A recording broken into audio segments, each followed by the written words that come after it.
and get out. That's the best thing about jogging. Oh hi, I'm Carolyn, your Pro Touch running coach. Even if there's no one here to see you, what you wear matters. 100% cotton sounds like a good idea first, but it's not for us runners. It easily soaks up sweat and then it sticks onto your body wet and cold. You might catch a cold that way.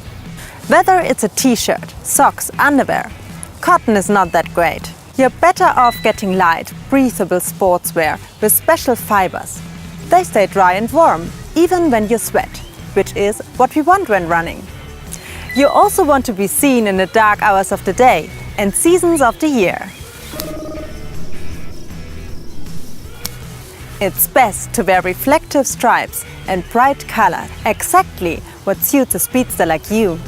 There, enough talk. Let's go for the most exciting part, running.